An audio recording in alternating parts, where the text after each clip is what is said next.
Gracias damos porque nos has permitido llegar, Señor, a poder estar junto a nuestros hermanos en un mismo sentir respecto al estudio bíblico y a la oración, que para nosotros es fundamental, que cada uno de nosotros que nos hemos dado cita entendemos plenamente que orar juntos es parte de la vida cristiana y que solamente por tu gracia podemos hacerlo, y no queremos nosotros desechar en ese sentido la gracia que nos brindas al escuchar nuestras oraciones, al responder por medio de tu providencia en el tiempo que tú lo tengas determinado, o que también nos niegues las oraciones que tú observas, escuchas que no son adecuadas para tu pueblo.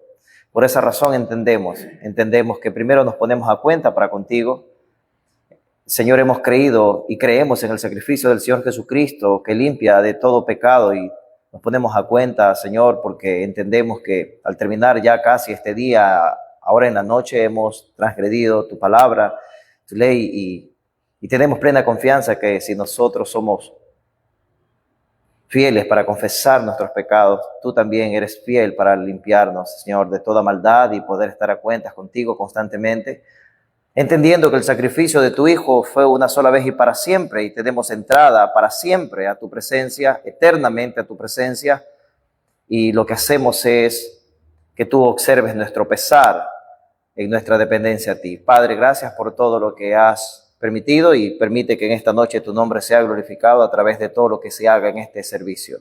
Te lo agradecemos en el nombre de Jesucristo, tu Hijo. Amén. Amén. Vamos a alabar al Señor con dos alabanzas, dos himnos o canciones. Cantemos.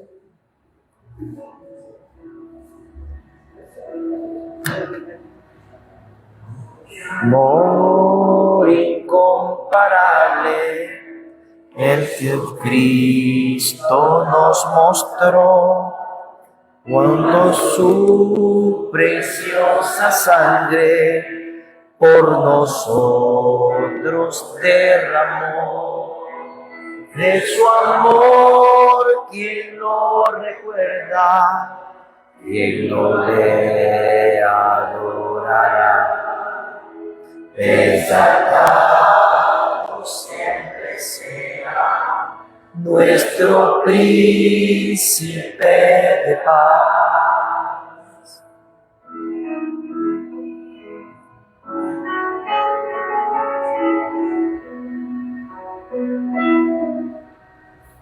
En el monte del Calvario, fuentes de infinito amor, aquel gran día se abrieron, oh que inmerecido don, oh el gran río de lo alto, sin cesar su amor fluyó, sobre el mundo derramado, paz, justicia y amor.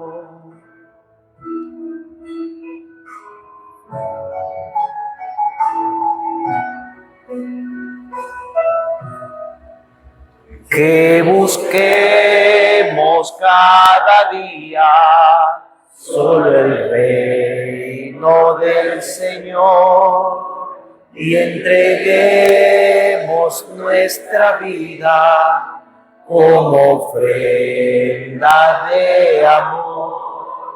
Solo en Él nos gloriaremos, nada más importará. Cristo salva, Él lo ha dicho, solo en Él hay libertad.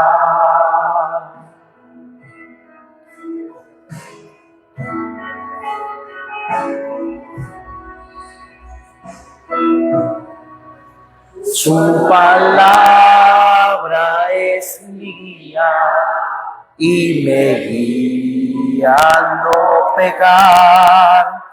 En mi Cristo yo confío, nada me ha de faltar. De su plenitud derrama su amor y su poder en mi ser y sin medida. Haz rendirme a sus pies, de su plenitud derrama su amor y su poder en mi ser y sin medida, al rendirme a sus pies.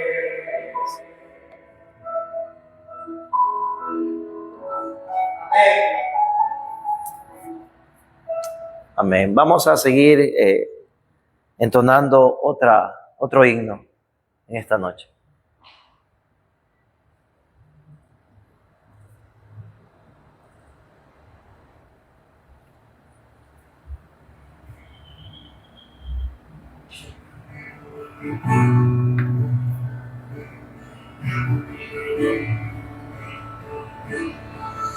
Señor, mi Redentor y roca, gran tesoro de mi corazón.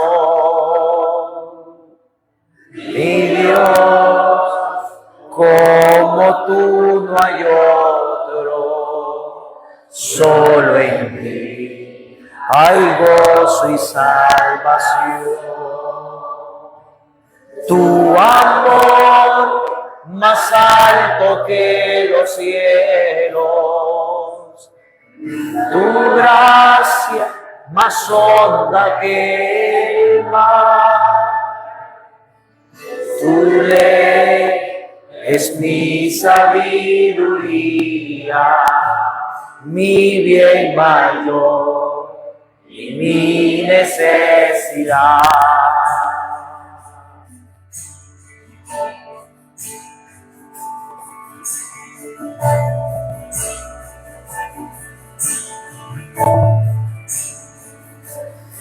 Señor, mi Redentor y roca, de mi vida, fuerte defensor. Señor, tú eres mi espada contra el mal, mi escudo protector. Mi canción si acechan enemigos, esperanza en medio del dolor. Mi bien en todo sufrimiento, refugio fiel en densa oscuridad.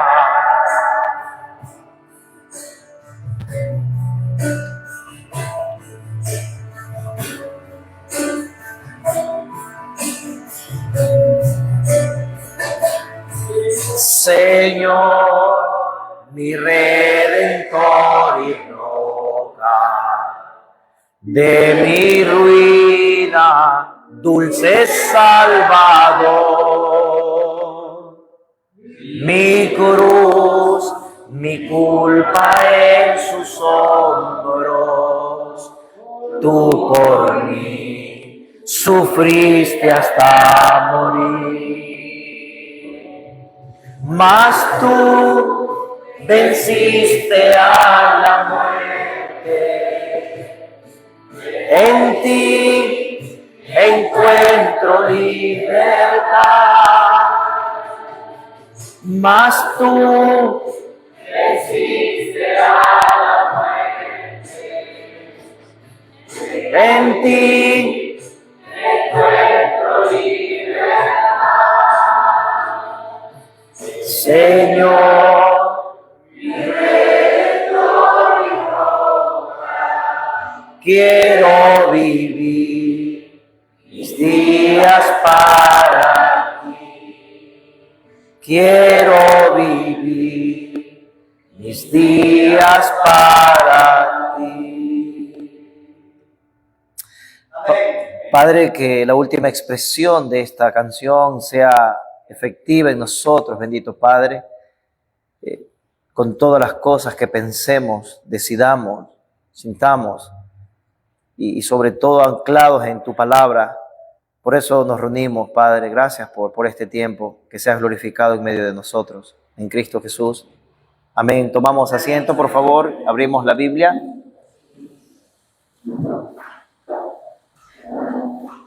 Y quiero que usted la tome y vaya al Evangelio de Juan, capítulo número 17.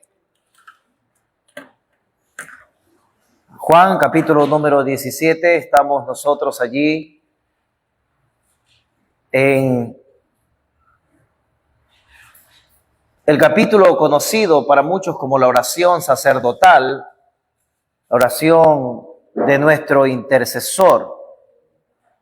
Y claro está, nosotros ya tendremos la oportunidad de degustar cada texto ya en mayor profundidad, pero en esta noche quiero invitarlos a leer los primeros 3 versículos del Juan 17, porque hay algo muy significativo con el cual vamos en esta noche a partir de este texto, el por qué hacemos las cosas también, y quiero compartirles una motivación para ustedes que inicia este miércoles.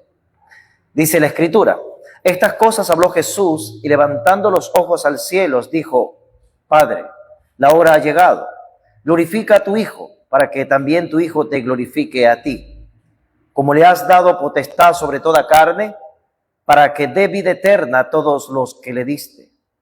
Y esta es la vida eterna, que te conozcan a ti, el único Dios verdadero, y a Jesucristo a quien has enviado. Realmente es una oración tan majestuosa, muy teológica. Habla de la unión del Padre con el Hijo.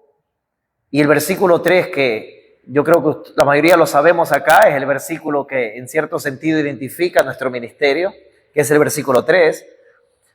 Nosotros nos llamamos así el verdadero amor, y tiene que ver mucho con este texto, porque el verdadero amor o la vida eterna, dice Jesús en su oración al Padre, consiste no en una emoción pasajera ni fugaz, sino que radica en utilizar la mente, es decir, en conocimiento de Dios. ¿Cómo podemos nosotros satisfacer y aplicar esto de una forma integral para nosotros como creyentes? Y eso es lo que quiero compartirles. Estoy muy movido para trabajar con ustedes miércoles a miércoles todo lo que respecta a teología sistemática. Creo que quizás a algunos les toque un poco raro ese término, pero ya vamos a comenzar a detallarlo en esta noche. Como sé que son muy fieles los días miércoles, entonces como que no van a perder el hilo de lo que quiero enfocar, ¿no? Y hay una bendición para que todos queden a escuchar la palabra. Pero solamente algo más quiero que observen en el texto antes de pasar a detallar cuál es el compartir para con ustedes de los miércoles.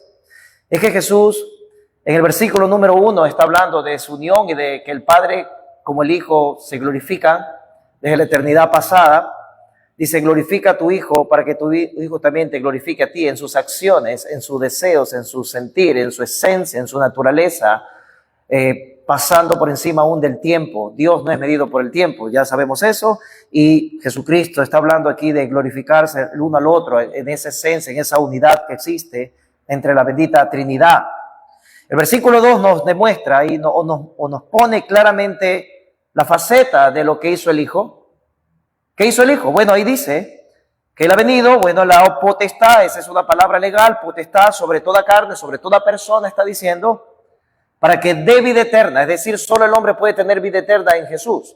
Solo puede tener vida eterna en Él. Es lo que está diciendo. Se refiere al Padre, dice que ha levantado los ojos, ¿sí? Y recuerden, están turbados todos los discípulos allí, estamos en el aposento alto, están turbados. Jesús le eleva esta oración y dice: solamente hay vida eterna en mí, parafraseando esto. Dice: para que dé vida eterna a todos los que le diste. Observe cómo en el proceso de la salvación Jesús se muestra el sacrificio, pero ¿quién le dio a aquellos que han de ser salvos? El Padre. Se está dirigiendo al Padre, a todos los que le diste. Obsérvelo. Ahora, Ve el énfasis, mira el versículo 6, ve el énfasis. He manifestado tu nombre a los hombres que del mundo me diste, tuyos eran y me lo diste, y han guardado tu palabra. ¿Nota? Jesús le está diciendo, Padre, vine a cumplir la misión acá a la tierra de aquellos que tú predestinaste, son tuyos, he venido a glorificarte en la tierra. Mira el 9 ahora, observa el énfasis, mira el 9. Yo ruego por ellos, dice, no ruego por el mundo, sino por los que dice la Biblia, por los que me diste, porque tuyos son. Por eso les digo, esto es un pasaje riquísimo, aquí podemos estar semanas, y solo quiero que tengan una idea para ir a compartir el deseo para los miércoles, para nosotros. Entonces, la gran pregunta que surge, hermanos, es, nosotros, por la gracia de Dios, hemos llegado a Cristo. ¿Cómo hacemos efectivo el poder palpar diariamente de forma práctica lo que dice en el versículo 3, que es el versículo insigne, otra vez, de la congregación? Que te conozcan a ti, el único Dios verdadero. Bueno, ese es todo el motivo de tu vida y de la mía para aquí la tierra. Es decir, un cristiano tiene este enfoque. Yo tengo que aprender y conocer más y más y más a Dios. No porque me voy a ganar la vida eterna. No, ya el Padre se los dio, si encontramos, ya se los entregó. Cristo vino a redimirnos, ya está. El punto es, ¿cómo llego a conocerte? Y ahí entra teología. Y no es una palabra que hay que asustarse. Esa palabra lo único que significa teos, Dios, logía, palabra. No es un término exclusivamente cristiano, se utilizaba mucho en el paganismo del primer siglo, pero está aludiendo a un acto de hablar sobre un Dios, le llamaban los paganos así, y aquellos que hacen teología son conocidos como teólogos, pero entendemos que teología en su significado literal significa una palabra sobre Dios. Entonces, aunque no encontramos este término en el Nuevo Testamento, el uso cristiano de esta palabrita se dio en el siglo II. Teología. Es decir, voy a aprender y a estudiar de Dios. Si yo hago esto, entonces podré saborear la vida eterna, no cuando me muera, porque la Biblia no enseña que la vida eterna la tenemos al morir. Primera de Juan 5:13 dice que la vida eterna ya la tenemos. Entonces, como tenemos la vida eterna, yo tengo que disfrutar la vida eterna y tengo que hacer realidad en mi vida lo que Jesús dice, que te conozco. Esta es la vida eterna, es decir, esta es la forma de ver el esplendor de la vida eterna en esta vida terrenal. ¿Cómo lo hago? Conociendo al único Dios verdadero y a Jesucristo. No hay otra forma de hacerlo. Y yo quiero compartir con ustedes, iniciando esta semana, van a ser muchas semanas, muchas. Vamos a aprender en esencia del Padre, vamos a aprender en esencia del Hijo, vamos a aprender en esencia del Espíritu Santo, vamos a aprender eclesiología, que es la vida de la iglesia. Vamos a aprender soteriología, que es la salvación del hombre. Es decir, estos términos deben más bien motivarnos a conocer lo que Dios ha plasmado en su palabra. Esto no es una materia solo de un seminario, no. Esto es conocer tu propia Biblia y conocerla a la manera de lo que se conoce como teología. Y hay un concepto, te lo cito, la teología cristiana es el estudio de la revelación divina en la Biblia. Es la pieza central perpetua, es Dios, la palabra de Dios como fuente y la piedad como objetivo. Ahí hay un concepto. También Alba McClain, dándole un concepto a lo que es teología, dice, todas las cosas proceden de Dios. Él es el origen. A través de Dios todas las cosas existen. Él es el sustentador de todo. Para Dios, de vuelta a Dios. Él es la meta. Él es el círculo de la eternidad, fuera de, a través de y de regreso a Él. Entonces, teología es Dios. Entonces, yo debo estar animado, motivado porque voy a conocer a Dios. Es decir, voy a que Juan 17:3, esta oración del Señor Jesús, que lo dijo en un momento de angustia allí, después de 20 siglos, podemos nosotros disfrutarla de manera práctica, dándonos la satisfacción de que la palabra de Dios no es anticuada y que nunca pasa de moda, siempre es vigente, permanece para siempre. Entonces, hermanos, yo quiero tratar eso con ustedes y quiero darte algunas razones por qué es importante estudiar teología. Quiero darte fundamentos y para eso me voy a apoyar en el pastor y teólogo escocés John Dick, y él dio algunos ítems por qué todo cristiano debe estudiar teología. La mente obtusa a veces piensa que solo teología deben estudiar los pastores, y no es así. Usted hace teología, cada vez que va a la Biblia usted hace teología porque usted va a aprender de Dios, pero ahora lo vamos a hacer de otra forma, de una manera un poquito más oficial, por decirlo de alguna manera. Bueno, ¿qué dice el pastor John Dick respecto a por qué debemos estudiar teología? Número 1, para determinar el carácter de Dios en su aspecto hacia nosotros. Muchos de los tropiezos de cristianos en la vida es porque no conocen cómo Dios actúa, no conocen cuál es su carácter, su esencia. Y solo la teología te va a llevar a eso, a no tropezar con nuestras propias quizás decisiones. Entonces, ese es un punto válido por qué yo debo estudiar teología. Número 2, debo estudiar para contemplar el despliegue de sus atributos o también perfecciones en sus obras. Es importante entender aquello. Tenemos que comenzar a ver a Dios por medio de sus perfecciones, de lo que es omnisciente, omnipresente, y tenemos que entender qué pasajes hablan de eso, por qué lo dicen, cuál es la causa, en qué me edifica de manera personal. Si yo te pregunto a ti, por ejemplo, ¿en qué te edifica de que Dios es omnipotente o omnisciente o tenga aseidad? Son términos que puede ser que algunos los conozcan, otros no, pero vamos a entenderlo eso. Número 3, ¿por qué debo estudiar? Para descubrir, sus designios hacia el hombre en su estado original y presente. Debemos conocer a Dios para conocer que Él ha determinado para mi presente y para mi futuro también. Y solo eso lo encuentro estudiando teología. Número 4, para conocer su ser poderoso en la medida que se le puede conocer, que es el objetivo más noble del entendimiento humano. ¿Qué es lo que está diciendo aquí este teólogo?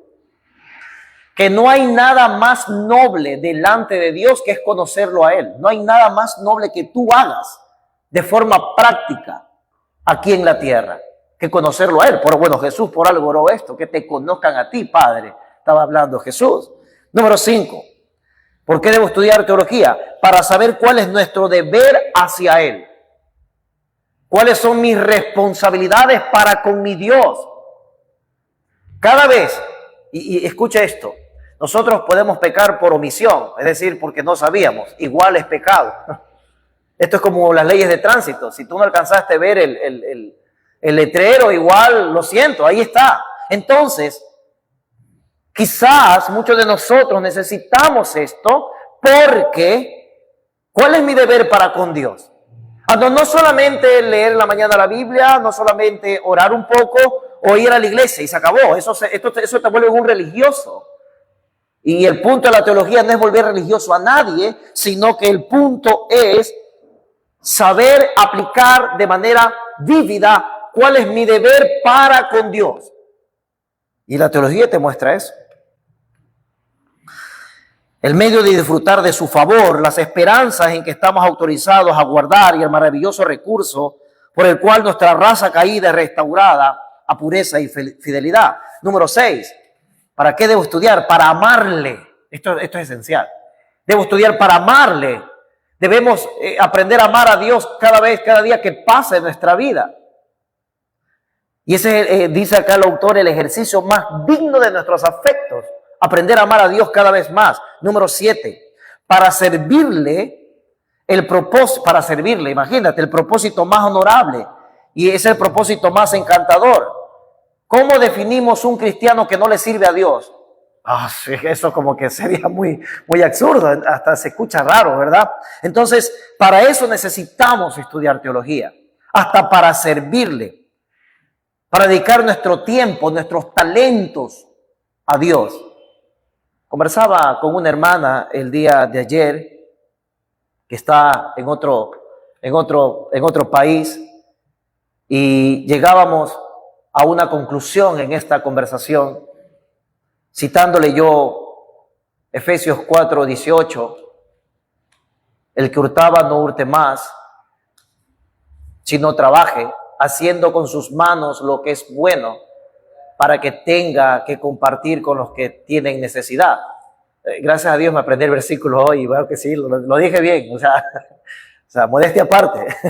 Ok, entonces llegamos a la conclusión de lo que está diciendo Pablo en Efesios 4:18, que lo acabo de citar. Si nosotros entendiésemos de forma práctica que el trabajo que Dios nos entregó no solamente es para alimentarnos nosotros, es decir, que cuando Dios nos entregó el trabajo, no solamente lo hizo, porque tienes hijos, porque tienes que comer, o porque tienes un techo, o porque tienes necesidades. No solamente lo dio con ese fin. Lo dio con el fin, muy bien, para la familia, pero también para que aprendas a compartir con los que padecen necesidad. ¿Por qué? Porque hay otros que no tienen trabajo mientras tú sí tienes trabajo. Y llegamos a conversación con la hermana y bueno, fue una plática realmente muy valedera. Te preguntarás cuál es la teología que vamos a estudiar, y yo quiero decir que va a ser la teología sistemática. Puedes anotarlo si gusta, teología sistemática. Y esta palabrita de sistemática tiene que ver con disponer junto, o si han escuchado ustedes sistematizar. Bueno, ahora en nuestros días es una palabra bastante común, es como que poner las cosas en orden, eso es sistematizar, llevar un proceso. Entonces, vamos a ver la teología, el estudio de Dios de forma ordenada, así lo podemos definir. Poner juntas las cosas, las formas ordenadas sobre Dios. Aquí te doy un concepto que dio Charles Spurgeon respecto a la teología sistemática, y cito: la teología sistemática es a la Biblia lo que la ciencia es a la naturaleza. Suponer que todas las demás obras de Dios son ordenadas y sistemáticas, y que cuando más grande es la obra, más perfecto es el sistema, y que la mayor de todas sus obras, en la que todas sus perfecciones se manifiestan de forma trascendental, no debería tener plan o sistema, es del todo absurda. Es decir, que si un creyente piensa que Dios en su palabra no tiene ordenado todo, es porque necesita esta teología sistemática. Y esta teología responde a la pregunta, ¿qué enseñan el canon de las Escrituras sobre cualquier tema o asunto? Déjeme decirle que hay muchos predicadores a los cuales yo admiro muchísimo. Entre ellos uno es John MacArthur, ¿no? Y él, todas sus predicaciones, hace teología sistemática.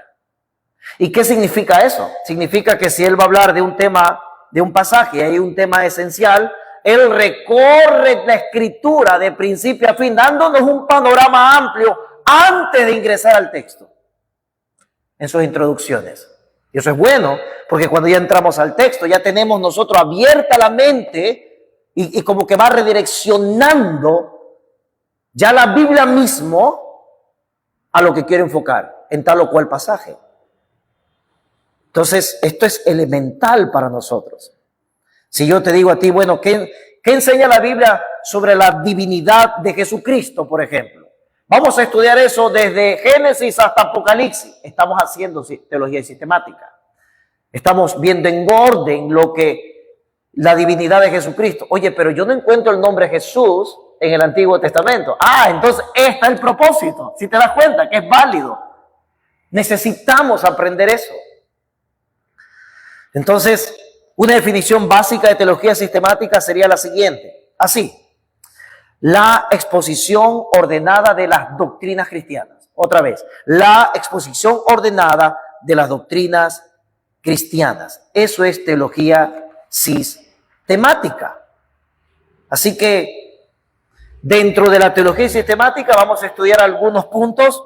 Primero, bibliología, que significa que es lo que tú y yo debemos de saber de la palabra de Dios, que es inerrante, inspirada, autoritativa, en fin, mucho. Eso se llama bibliología, dentro de teología sistemática. Otra categoría sería teología propia, la doctrina de la existencia y el ser de Dios, incluida la Trinidad.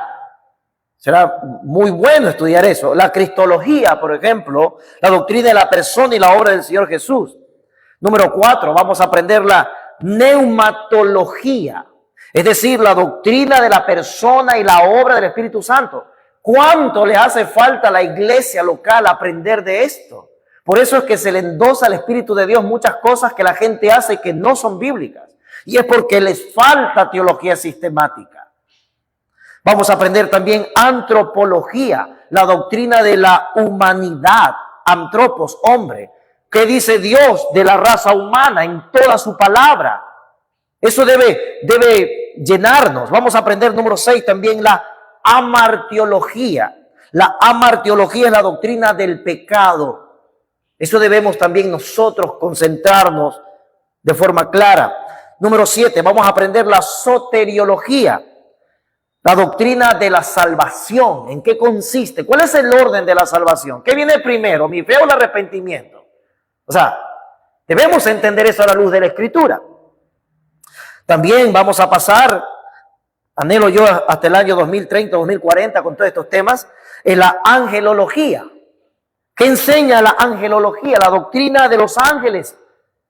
¿Qué enseña la Biblia de los ángeles? ¿Qué enseña la Biblia del diablo? ¿Qué enseña la Biblia de los ángeles caídos, por ejemplo? Debemos entender eso. ¿Por qué Apocalipsis dice que serán liberados al final? ¿Cuál es el hilo de pensamiento de Dios? Debemos aprender esto. Es necesario hacerlo. Vamos también a estudiar claramente eclesiología, hablando de la iglesia, y un tema que le apasiona a muchos, la escatología, el orden de los eventos finales hasta llegar al estado eterno. Necesitamos eso. Necesitamos todo eso, mis queridos hermanos. Vaya a 2 Timoteo capítulo 3, este también es otro fundamento de aquello. Estamos haciendo una introducción de lo que vamos a ver en los futuros miércoles, Dios mediante, si así Él lo dispone.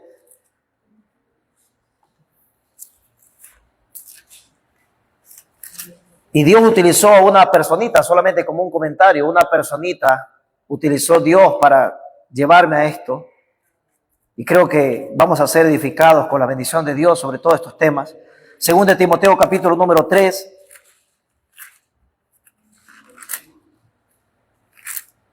Dice la Escritura, versículo 16, usted sabe el texto, toda la Escritura es inspirada por Dios y útil para enseñar, para redarguir, para corregir, para instruir en justicia. Entonces, ese versículo se hace valedero efectivamente, ¿cómo? Cuando yo comienzo a aprender todo lo que he dicho anteriormente. Porque es útil, me enseña, me redarguye, me corrige, me saca lo que tenía mal. Ejemplo, yo pensaba esto de los ángeles caídos, pero la Biblia realmente ha dicho esto, entonces me está corrigiendo el texto bíblico. Y así en muchos temas. Y esto es espiritualmente provechoso. Aquí hay 4 propósitos divinos. Mira el texto.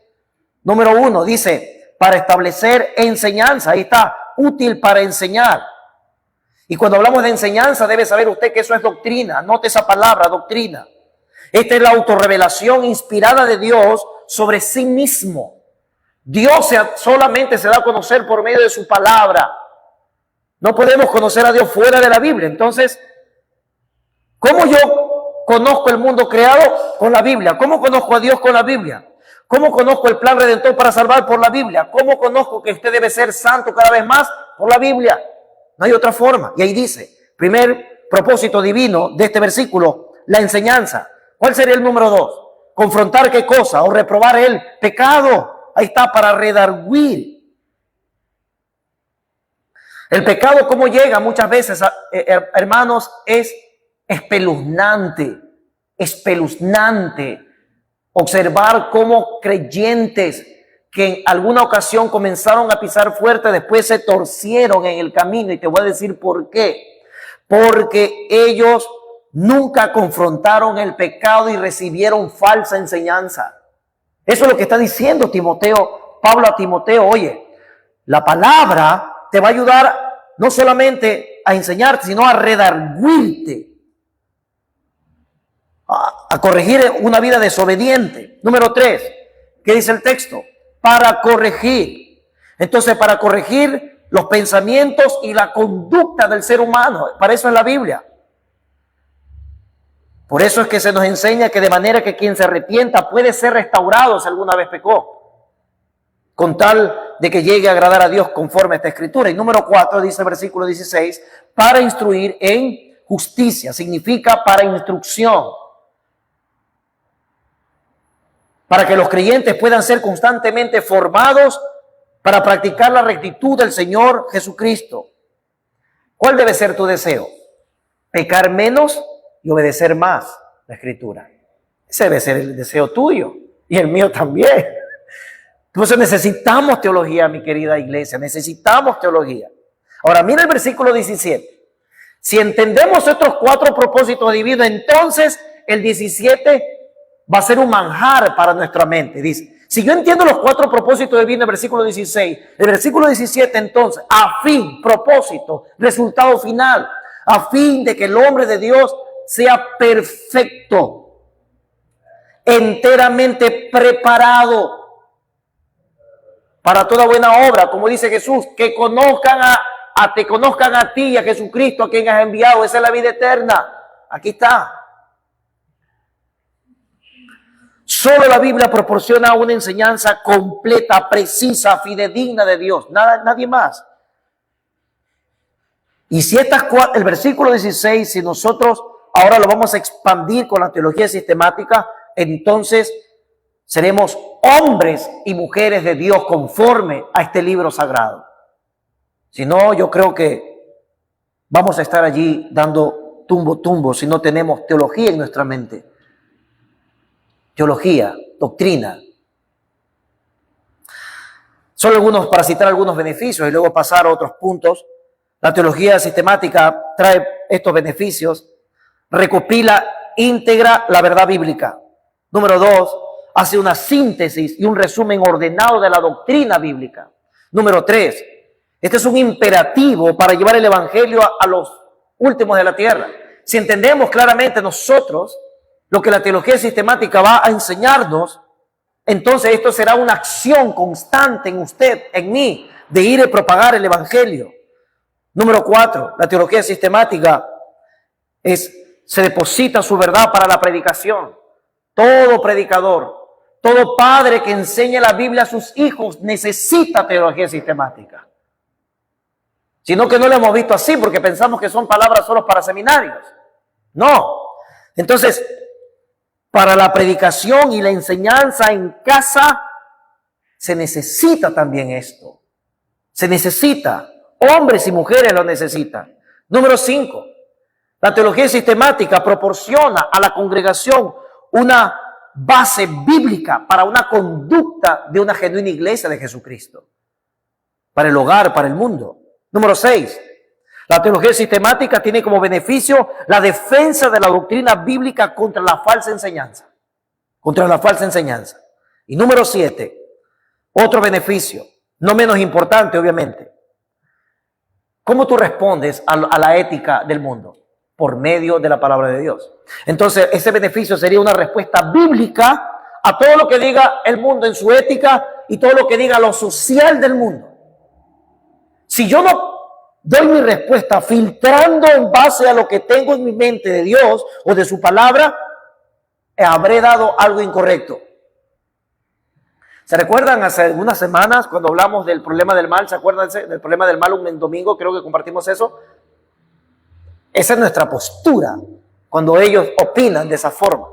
Eso es teología sistemática. Entonces, tenemos que entender que la teología sistemática tiene una relación con la doctrina. Recuerden, doctrina. ¿Se han preguntado por qué Cristo maravillaba a las multitudes, como dice Mateo 7, 28, 29? Porque dice que él enseñaba como aquel que tiene autoridad. Entonces enseñaba las cosas de Dios con autoridad. Él daba clases magistrales de teología a su audiencia. Es decir, que su autoridad era la palabra. ¿Te recuerdas cuando iban esas dos, después de resucitado, iban el camino de Emaús? ¿Se acuerdan eso? Y que él comienza, ¿y qué dice Jesús? Que les comenzó a citar la ley, los salmos y los profetas para enseñarle a través de la palabra de Dios. Hizo teología sistemática para decirles que el Mesías debía de padecer lo que él padeció. Jesús utilizó la teología sistemática en sus conversaciones. Él comenzó la ley, salmos, profetas. Este pasaje, este pasaje, este pasaje. ¿Y qué dijeron aquellos dos? Ardía nuestro corazón cuando nos estaba hablando. ¿Por qué ardía? Porque la palabra de Dios es como un martillo bien explicada. Por eso ardía sus corazones. Entonces, esto es necesario. Y si hablo de teología sistemática, estoy hablando de doctrina. Doctrina, enseñanza aceptada. Así se lo muestra en Deuteronomio 32:2, en Job 11, Proverbios 4:2, Isaías 29:24. Esto es una instrucción de Dios, aprendizaje. Dios siempre está tan interesado en que la doctrina se transmita generación en generación. Ustedes conocen el Shema de Dios, allá en Deuteronomio 6. Oye Jehová, Dios uno solamente es, y quiero que ames a Dios con todo tu corazón y alma y mente, y eso le enseñarás a tus hijos y a los hijos de tus hijos. Es decir, doctrina, a doctrina, a doctrina, a doctrina, teología, teología, teología, teología. ¿Qué sucedió con esa generación? La que entró a la tierra prometida. No le enseñó eso a sus hijos. Y dice el libro de los Jueces, y dice el libro de Josué, que se levantó una generación sin conocer, la misma palabra, conocer, lo que dice Jesús. Si no conoces al Dios de la Biblia y si no conoces a su Hijo, no puedes disfrutar la vida eterna. Ellos no enseñaron a sus hijos, dice Josué y dice Jueces, y se levantó una generación sin conocer a Dios. Eso puede pasar ahora en nuestro día, aquí en la iglesia. Debemos estar apercibidos de eso. Entonces, teología y doctrina van de la mano. Van de la mano. La enseñanza, la instrucción. Veamos cómo lo utilizó Pablo. Usted está en 2 Timoteo, allá el capítulo 4, ahí mismo, versículos 2 y 3. Observe, esto es lo más importante para los hombres de Dios. No solamente para los líderes, sino también para quienes, para ustedes, amada iglesia. Dice 4:2, ¿qué le pidió? Que prediques la palabra, que instes a tiempo y fuera de tiempo, redarguye, reprende, exhorta con toda paciencia y ¿qué cosa? Doctrina. Versículo número, ahora, nota el versículo 2. Dice Timoteo, tú necesitas enseñar teología, enseñar lo que Dios dice de Él mismo en su palabra. Muy bien. Pablo también le dice, mira a Timoteo, eso no va a ser popular para la gente. La gente va a huir de eso. Espero usted regrese el próximo miércoles. Espero usted regrese, pero eso es lo que hacemos siempre en esta iglesia, así que usted decide. Pero mire el versículo 3, la advertencia. Porque vendrá tiempo cuando no sufrirán la sana, ¿qué cosa? Doctrina, sino que teniendo comezón de oír, se amontonarán maestros conforme a sus propios deseos, propias concupiscencias internas. Ese versículo es una realidad en esta ciudad. Ese versículo, no el 2. El 2, observe la cantidad que estamos. Observe. Pero el 3, y claro, dice, se amontonarán. Esa palabrita en el griego es interesante porque es como que uno está encima de otro. Y así están en muchos lugares. ¿Por qué? Porque ¿qué les predican? Dice, se amontonarán, dice, teniendo comezón de oír. ¿Sabe lo que es un comezón? Como te pica, ¿no? Tiene que rascarte, ¿cierto? Eso es un comezón de oír. Y nota, utiliza un sentido, el Espíritu de Dios, para darnos a entender que entra por aquí. ¿Y a dónde tú crees que va eso? No sale por acá, se va a la mente. Y si se va a la mente, todo lo que haga es en base a sus decisiones y pensamientos. ¿Por qué? Porque tienen mala doctrina. porque no tienen teología. Lo que tienen solamente son, ¿qué cosa? Y mira, ahí dice claro, no sufrirán la sana doctrina, o sea, ni siquiera van a tolerar que el pastor llegue un miércoles diciendo, vamos a aprender teología sistemática. Bueno, yo sé que usted es diferente, señora, así tiene que ser, pero observe que esta es la realidad de muchos lugares. Y claro, ¿quiénes son los causantes? Versículo 3. Maestros, bueno, falsos maestros realmente, conforme a sus propias concupiscencias. Son aquellos que se paran con su Biblia a decir, Dios dice esto y dice un poco de situaciones que la Biblia no dice. Y la gente que está del otro lado recepta esas cosas. ¿Sabes por qué? Porque les dice que son campeones, que son exitosos, que les va a ir bien en el negocio, que se van a hacer prosperados. Es como que le están rascando el oído. Tienen comezón de oír. No me sorprende, han pasado 21 siglos y esto es verdad. Ahí está, observe el texto. Entonces, esa es la relación de la teología sistemática con la doctrina. No son dos hermanas separadas, son dos hermanas del mismo Padre. La teología con la doctrina. Mira lo que le dice Pablo. Ahora anda también, por favor, a Tito, capítulo 1, más adelante. Pablo usó ambos términos cuando se refiere a que es la enseñanza, la didaje, contenido de la enseñanza y la didascalía. Así se las traduce estas palabras en el griego, de didascalía, que a la actividad de enseñar. Tito 1:9. Observe lo que dice allí. Hablando de aquellos que van a ser pastores, retenedor de la palabra fiel, tal como ha sido enseñada, para que también pueda exhortar con sana enseñanza. Esa palabra enseñanza es didascalía y convencer a los que contradicen. Un pastor de Dios, ¿con qué tiene que argumentar sus cosas? Con la palabra de Dios. No con lo que soñó, ni lo que experimentó, ni lo que se le ocurrió en el trayecto al llegar a la iglesia. No, es lo que la palabra de Dios dice. Y Pablo le dice, mira Tito, si tú vas a poner a pastores, por favor asegúrate que sea retenedor de la palabra fiel. Eso es doctrina. Tal como la he enseñado.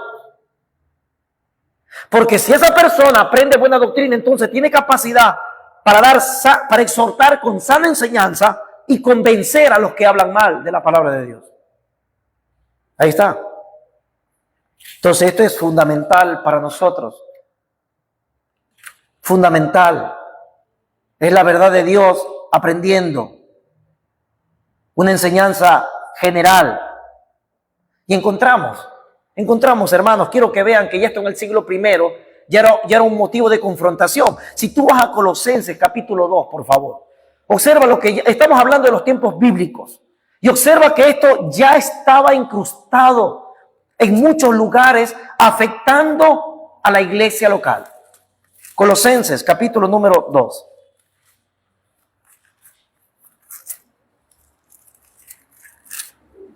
Esta carta, recuerde que habla de la suficiencia de Cristo, ¿no? De eso habla Colosenses. Cómo Cristo entró a la creación. De eso habla esa carta. Cristo es el Dios visible del Dios invisible, por decirlo así. En el año 61 después de Cristo se escribió esta carta, así que estamos por allá ahorita. Y vaya al capítulo 2 y observe usted. Observe, por favor. Versículo número 20. Observe ya las enseñanzas chuecas que estaban ya penetrando la iglesia local. Estamos hablando del año 61, hermano. Por favor. Y nota que esto sigue teniendo la misma connotación. Dice la Biblia. Pues habéis muerto con Cristo en cuanto a los rudimentos del mundo. ¿Por qué como si vivieses en el mundo os sometéis a preceptos tales como no manejes, ni gustes, ni aun toques? Ahora, mire el versículo 22.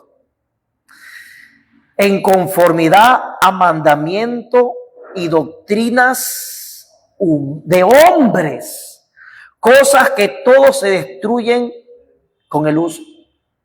Bueno, había parte de corrientes gnósticas que le prohibían a las personas hacer ciertas actividades con su cuerpo, ciertas actividades también de manera social, y comenzaron a provocar, no tienes que hacer esto, no hágalo de aquí, no hágalo de acá, pensando que eso los elevaba a un nivel espiritual mayor.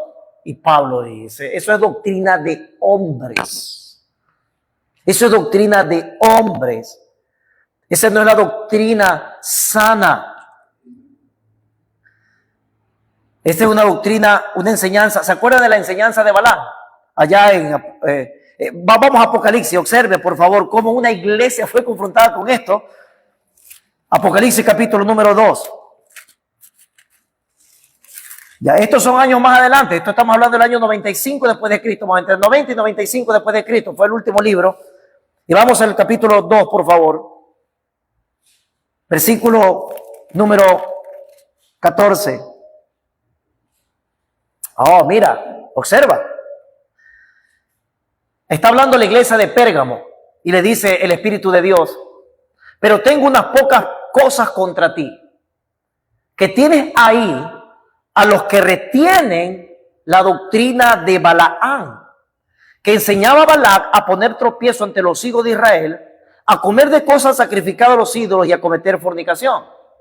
Si usted en sus tiempos devocionales lee número 25, usted se va a dar cuenta cuál es la doctrina de Balaam, que le estaba un rey pagano llamado Balac, le estaba dando dinero para que maldiga a la nación de Israel, y cada vez que iba a proferir una maldición, Dios le movía la lengua a ese hombre, venía el Espíritu de Dios y en vez de darle una maldición a Israel, le daba una bendición. Pero todo es por dinero. Y como no pudo hacerlo Balac, porque el Espíritu de Dios se interponía, dice que después de un tiempo le dio un mal consejo de que sean las mujeres las que puedan hacer perder a los hombres y mezclarse ahí paganas con hombres de Dios. Y así sucedió. Pero todo fue porque en la intención de Balaam había amor al dinero. Hermanos, año 95, después de Cristo, la iglesia de Pérgamo, claramente el Espíritu de Dios, el Señor Jesucristo le dice aquí a ellos, mira, hay gente que tienes dentro de la iglesia que tiene ese pensamiento. La doctrina de Balaam, falsa doctrina. Y los que tienen falsa doctrina son propensos a pecar de una manera increíble. Increíble. Amor al dinero. Bueno, sigue existiendo este versículo en la actualidad en nuestro medio. ¿Cuántos enseñan de prosperidad? ¿Cuántos enseñan que van a ser ricos? De 10, 11. Siendo exagerado, hermanos. Entonces, eso no debe sorprenderme, ni a ti tampoco. Aquí está. Ya sucedió en el año 95.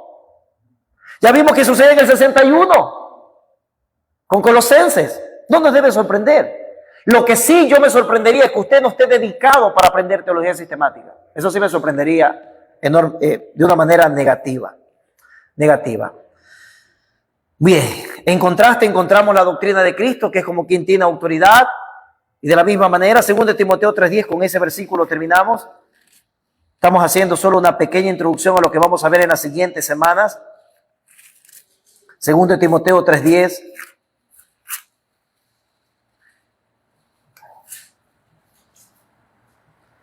Pero si leemos el versículo 1, entendemos por qué Pablo llega al 10 a darle esa explicación. Tú debes saber también que en los postreros días vendrán tiempos peligrosos. En el griego peligroso significa da a la palabra salvaje. En nuestra Biblia dice peligroso, pero debería decir habrán tiempos salvajes. Ese es en el griego. Tiene como que mayor connotación esa palabra, salvaje. Ahora, ¿por qué son tiempos salvajes lo que tú y yo vivimos? Versículo 2. Porque habrá hombres amadores de sí mismos, avaros, vanagloriosos, soberbios, blasfemos, desobedientes a los padres, ingratos, impíos, sin afecto natural, implacables, calumniadores, intemperantes, crueles, aborrecedores de lo bueno, traidores, impetuosos, infatuados, amadores de los deleites más que de Dios. Me ha dado mucha tristeza conocer que un pastor que lo tenía yo en buen concepto, ahora estaba promocionando cruceros por toda la tierra. ¡Wow! Para enseñar ahí en el crucero. O sea, ¿qué es eso? Me sorprendió enormemente eso, pero bueno.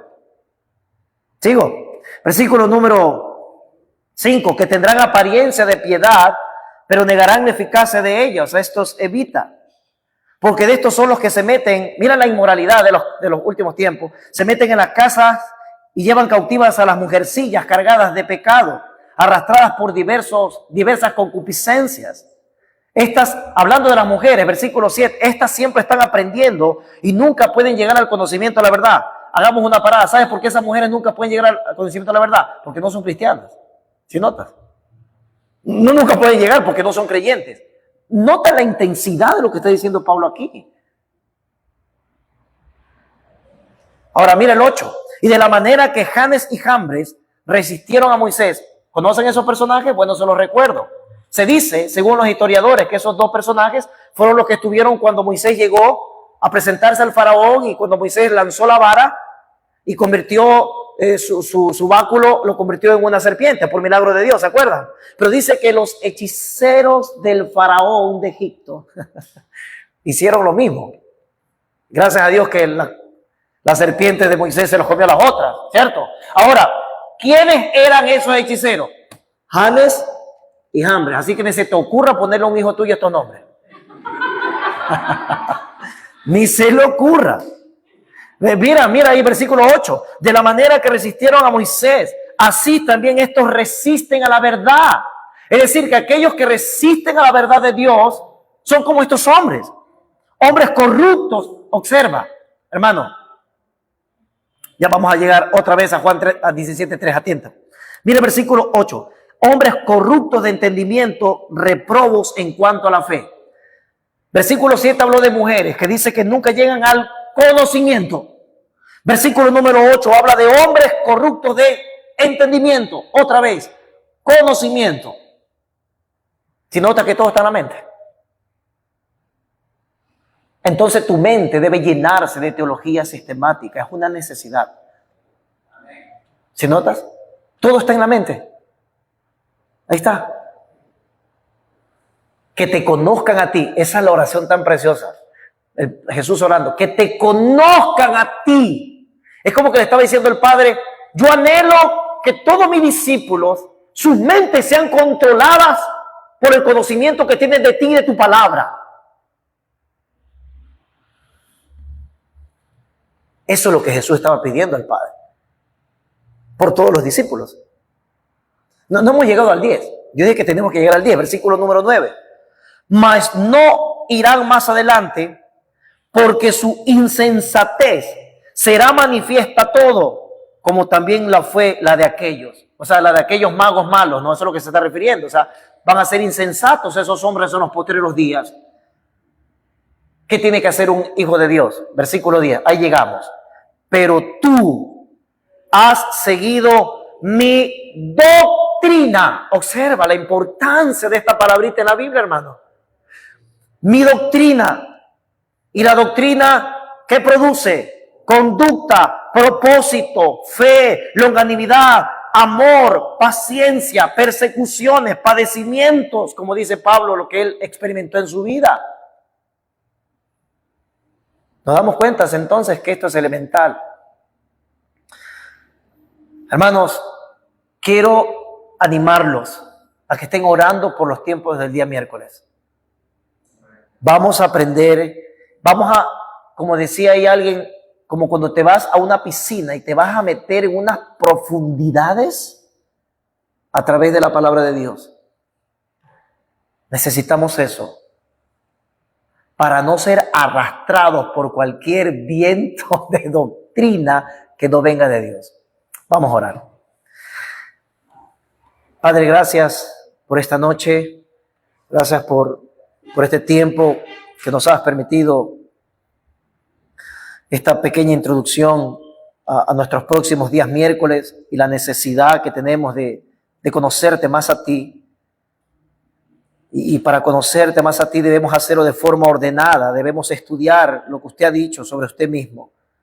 Ayúdanos a que cada uno de nosotros tenga esto como un desafío de amor hacia tu persona y entendemos que el Espíritu de Dios lo hace posible en nosotros, ese anhelo para aprender cada vez más y más de tu palabra. Eso es lo que da firmeza a nuestras vidas, a este ministerio. No es la elocuencia de los hombres, no, eres es tu palabra, es lo que tú has revelado. Y debemos invertir nuestra vida, nuestro tiempo en esto. Esto es lo que nunca perece. Y ruego yo, Padre, que cada uno de nosotros pueda disfrutar en esencia de la vida eterna que tenemos solamente por la gracia del Señor Jesús. En el nombre de Él oramos. Amén. Amén. Hermanos,